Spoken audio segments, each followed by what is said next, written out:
Expert से राय भी लेंगे। आज हमारे साथ दो खास मेहमान जुड़ रहे, आर मनी के associate director research Tarun Satsangi ji और ट्रेडबुल सिक्योरिटीज के senior commodity research analyst Bhavik Patel ji. आप दोनों का बहुत बहुत स्वागत है द बोनस में। भाविक सर, आपकी क्या राय रहेगी? सबसे पहले मैं गोल्ड और सिल्वर दोनों पर आपसे राय जानना चाहूंगा। कैसे देख रहे हैं, दोनों पर क्या व्यू रहेंगे आपके short term view? Good morning Tarun जी।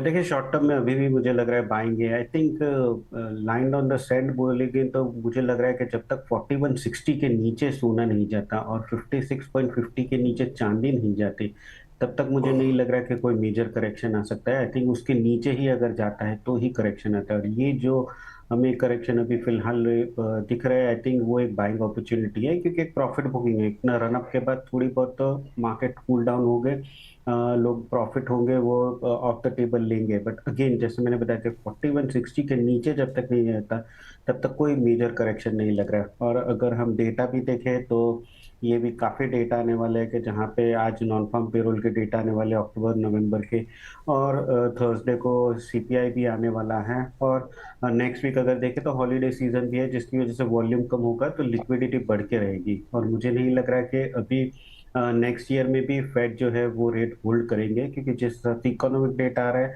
क्लियरली दिखा रहा है कि आगे जाके भी जो रेट कट है वो हो सकता है। दूसरी एक मेन गोल्ड और सिल्वर के लिए पॉजिटिव है कि जो यूएस के फेड है वो अपने 45 अगर देखें तो $55 बिलियन की ट्रेजरी यील्ड है वो बाय करने वाले हैं। भले ही वो बोल रहे हैं कि ये क्यूई नहीं है, सॉरी 40 बिलियन की, बट ये क्यूई हो सकती है। और ऑलरेडी हमने देखा है कि जब जब ये मॉनेटरी पॉलिसी लाते हैं तो गोल्ड और सिल्वर के लिए पॉजिटिव हो रहा है। तो आगे जाके भी मुझे लग रहा है कि गोल्ड और सिल्वर में अच्छी खासी तेजी आ सकती है। दोनों में आज इंट्राडे में भी बाएंगे, और अगर किसी को इन्वेस्टमेंट करना है तो मैं बोलूंगा कि गोल्ड में 130 से 128 के बीच में आता है तो बाय कर सकते हैं, या चांदी में 187 से 185 आता है तो डेफिनेटली बाय कर सकते हैं। जी बिल्कुल, ये सर की राय है इन्वेस्टमेंट के लिहाज से, क्योंकि दर्शकों के लगातार सवाल आ रहे हैं। सर, गोल्ड का एक बार ट्रेडिंग कॉल बता देंगे? देखिए, मिनी में ही मैं रिकमेंड करूंगा, क्योंकि वॉलेटिलिटी ज्यादा है। तो जनवरी कॉन्ट्रैक्ट में 1,31,100 के करीब अगर इंट्राडे आज मिलता है तो बाय कर सकते हैं 32,300 के टारगेट के लिए, और 1,30,500 का स्टॉप लॉस रहेगा। जी बिल्कुल, गोल्ड मिनी में यहाँ पर बाय करने की सलाह दी जा रही है। 1,31,100 के लेवल पर मिले तो वहाँ पर लॉन्ग करके आप लोग चल सकते हैं। 1,32,300 के टारगेट के लिए 1,30,500 का स्टॉप लॉस लगाने की सलाह यहाँ पर गोल्ड मिनी में दी जा रही भाविक सर की ओर से। तो आप लोग नोट डाउन करके चल सकते हैं। प्राइजेस कूल ऑफ हुए हैं, हल्की सी डिप आई है। प्रॉफिट बुकिंग भी यहाँ पर देखने को मिल रही है, जैसा भाविक सर और तरुण सर बता रहे हैं। भाविक सर, आपकी क्या राय है सिल्वर को लेकर? कोई ट्रेडिंग कॉल, क्या कुछ टेक्निकल लेवल्स निकल रहे हैं आपकी ओर से? जी सर, जैसे मैंने बताया कि अगर किसी को पोजिशनली बाय करना है तो आई थिंक 185 187 एक अच्छी खासी लेवल होगी। बट अगर इंट्राडे करना है तो अगेन मैं मिनी की ही रिकमेंडेशन करूंगा। फेब्रुअरी कॉन्ट्रैक्ट में 1,93,500 पे बाय कर सकते हैं, 1,97,000 के टारगेट के लिए, और 1,92,500 का स्टॉप लॉस रख सकते हैं। अभी फिलहाल थोड़ी सिल्वर ऊपर आई है, तो मैं बोलूंगा कि आई थिंक थोड़ा वेट कीजिए। 1,93,500 के करीब एक बार मिलती है तो बाय करके चल सकते हैं। जी बिल्कुल, 1,93,500 यानी डिप पर बाय करना है सिल्वर मिनी में, ये सर की राय है। 1,97,000 के टारगेट के लिए 1,92,500 का स्टॉप लॉस आप लोग सिल्वर में लगाकर चल सकते हैं। सर, आप कैसे देखते हैं? जी जरूर, आई थिंक तरुण जी ने जो बताया वो सही है। चांदी मुझे लग रहा है कि अभी नेक्स्ट सोना बन सकती है। चांदी जो पहले हम कह रहे थे इट भी है चीप, ये वो जैसे बोलते हैं कि एक गरीब आदमी का सोना है, मुझे लग रहा है आगे जाके आई थिंक वो गरीब आदमी का सोना नहीं रहेगा, वो अमीर आदमी का सोना रहेगा। भाविक सर, क्रूड पर आपके क्या व्यू हैं? सबसे पहले ये बताइएगा कौन से ऐसे फंडामेंटल्स डेवलप हुए थे, जैसे एक दो हमने भी निकाला। रूस और यूक्रेन के बीच शांति समझौते को लेकर संभावना बढ़ी है। इसके अलावा जो चाइना का फैक्ट्री आउटपुट ग्रोथ जो है वो भी 15 महीने के निचले स्तर पर पहुंच गया है।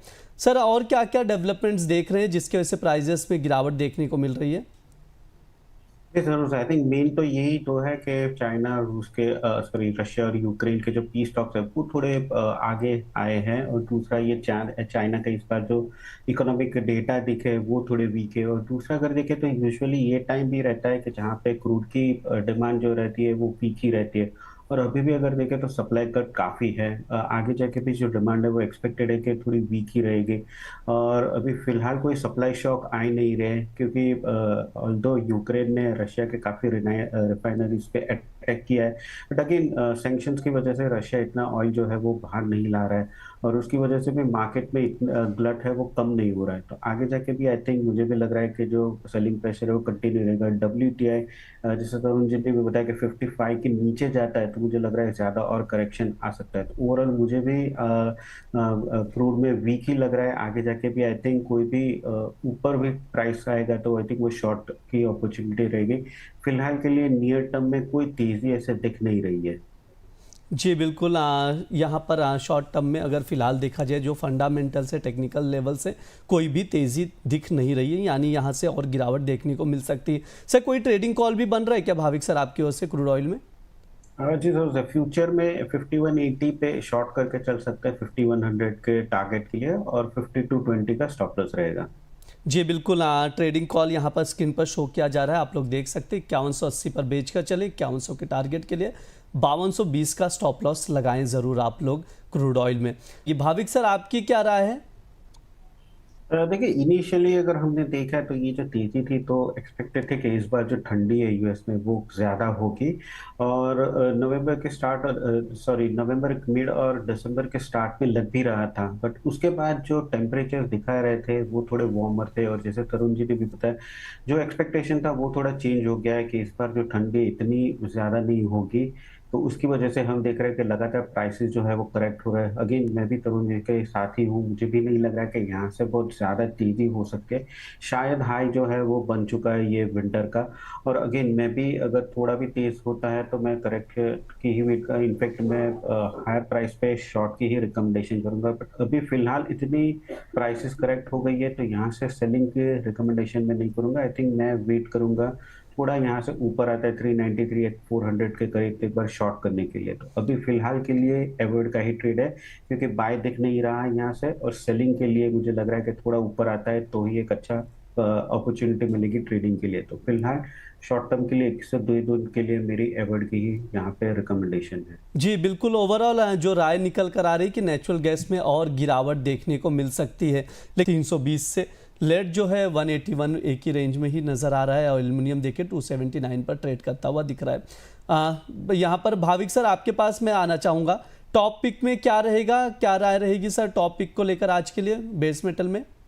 बट टॉपिक अगेन मेरी कॉपर ही रहेगी, और कॉपर आई थिंक जब तक 1075 से 1065 के नीचे नहीं सस्टेन कर रहा है तब तक मुझे लग रहा है तेजी कंटिन्यू रह सकते हैं। शायद वापस से 1125 1128 आ सकता है, हालांकि अभी जो चाइना के डेटा आए हैं वो थोड़े वीक है जिसकी वजह से थोड़ा करेक्शन आ रहा है, बट एक्सपेक्टेड है कि आगे जाके वो भी आगे स्टिमुलस दे सकते हैं इकोनॉमी को रिवाइव करने के लिए, जिसकी वजह से हमें अभी भी जो बेस मेटल की प्राइसेस है वो ज़्यादा करेक्शन नहीं हुआ। ओवरऑल आगे जाके भी 2026 में जो डेफिसिट है वो कंटिन्यू रहने वाली है, और ये जो एआई डेटा सेंटर और ईवी है उसकी वजह से कॉपर की जो डिमांड है वो कंटिन्यू रह सकती है। तो मुझे नहीं लग रहा है कि कोई मेजर करेक्शन आ सकता है। आई थिंक शॉर्ट टर्म में भी 1075 would be line in the sand for me.